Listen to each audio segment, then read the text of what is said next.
দেখুন, নেটওয়ার্ক মার্কেটিংই একমাত্র ব্যবসা যেখানে কোনো রকম ইনভেস্টমেন্ট ছাড়াই, কোনো রকম লায়াবিলিটি না নিয়ে, সরকারকে ট্যাক্স দিয়ে সম্পূর্ণরূপে হোয়াইট মানি আর্ন করা যায়। এটাই একমাত্র ব্যবসা যেখানে নিজের সাথে সাথে অন্যের শারীরিক সুস্থতার কারণ হওয়া যায়। এটাই একমাত্র ব্যবসা যেখানে নিজের সাথে সাথে অন্যের ইনকামের মাধ্যম হওয়া যায়। এখানে নিজের সাথে সাথে অন্যের স্বপ্ন পূরণের কাণ্ডারি হওয়া যায়। আচ্ছা, যে ব্যবসায় এত কিছু ভালো, সেই ব্যবসাটা লোকে খারাপ বলে কি করে বলুন তো? বলে, তার কারণ নলেজের অভাব। তারা এটা নিয়ে কোনো স্টাডি করেনি, না এটাকে ভালোভাবে শুনেছে, না বুঝেছে, না স্টাডি করেছে। এরা কিছুই করেনি।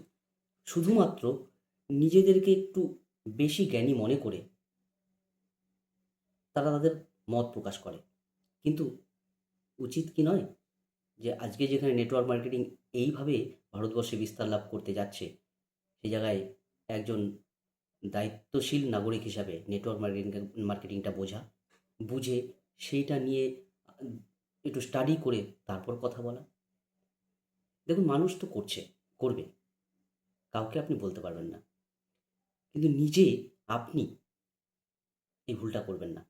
আপনি বুঝুন, নেটওয়ার্ক মার্কেটিং বুঝুন, দেখুন, স্টাডি করুন, প্রোডাক্ট মার্কেটিং কী, কেন করবেন, করলে কী কী বেনিফিট আপনি পাবেন, কেন সাধারণ মানুষের প্রোডাক্ট মার্কেটিং করা উচিত। দেখুন, যেখানে কোনো রকম ইনভেস্টমেন্ট নেই, কেন দেখবেন না? দেখুন না। আপনার যদি বড় স্বপ্ন থাকে, সেই স্বপ্ন পূরণের ইচ্ছে থাকে, কিন্তু সেটা পূরণ করার মতো সামর্থ্য এই মুহূর্তে আপনার কাছে নেই, তাহলে তো নেটওয়ার্ক মার্কেটিংই একমাত্র পথ যেটা আপনাকে করে দিতে পারে। তাহলে আপনি কেন দেখবেন না? দেখুন না। নেটওয়ার্ক মার্কেটিংটা বুঝুন, প্রোডাক্ট মার্কেটিং বুঝুন, প্রোডাক্টের কোয়ালিটি দেখুন। হ্যাঁ, দেখতে হবে, আপনাকে বুঝতে হবে, আপনাকে একটু সার্চ করতে হবে।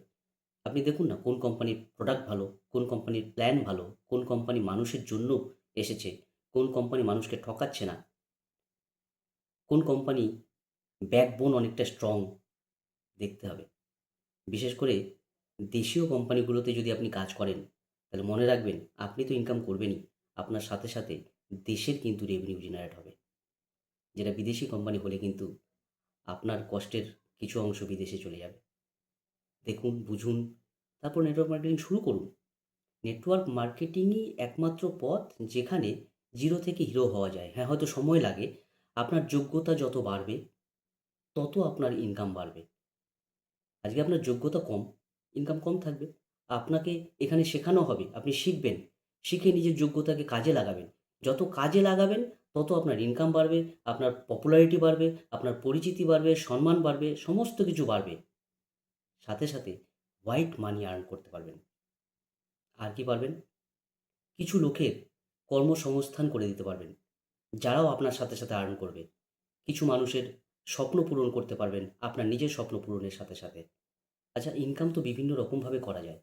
কিন্তু দেখুন তো, এই ব্যবসাটার কত ভালো একটা সিস্টেম যে আপনি আপনার তো স্বপ্ন পূরণ হচ্ছেই, আপনার সাথে সাথে আরও কিছু মানুষের স্বপ্ন পূরণ হয়ে যাচ্ছে। যেটা আপনার ইনকাম তো দেবেই, কিন্তু একটা মানসিক শান্তিও এনে দেবে। সেই শান্তিটা আপনি কোথায় পাবেন? আর এই ব্যবসা এমনই ব্যবসা না, আপনি প্রত্যেক দিনই একই কাজ করবেন, কিন্তু যেহেতু ভিন্ন মানুষের সাথে করবেন, তো আপনার বোরিং ব্যাপারটা আসবেই না। সবসময় পজিটিভ এনার্জি থাকবে, পজিটিভ লোকেদের সাথে কথা হবে, পজিটিভ লিডারদের সাথে কথা হবে। আপনার মধ্যে একটা আলাদা রকম ব্যক্তিত্ব তৈরি হবে। তো নেটওয়ার্ক মার্কেটিংয়ে এত কিছু ভালো আছে। শুধুমাত্র লোক ধরা, মুরগি বানানো, এরকম বিজনেস না ভেবে তার একটু ঊর্ধ্বে উঠুন। ঊর্ধ্বে উঠে বিজনেসটাকে ভালো করে বুঝুন। কী এর মধ্যে বিউটি আছে দেখুন, তারপর শুরু করুন। যদি আমাদের সাধারণ মানুষের কাছে আজকে প্যাসিভ ইনকামের জায়গা নেই, নেটওয়ার্ক মার্কেটিং প্যাসিভ ইনকাম দেয়। করতে ক্ষতি কোথায়? যারা বলে তারা আপনার ভালো চায় না। আর আপনি যদি নিজের ভালো চান, তাহলে অন্যের কথা না শুনে নিজের বুদ্ধি দিয়ে আগে বিচার করুন। যদি ভালো লাগে, নেটওয়ার্ক মার্কেটিং করুন, প্রোডাক্ট মার্কেটিং করুন। এটুকুই আর বলব। ধন্যবাদ।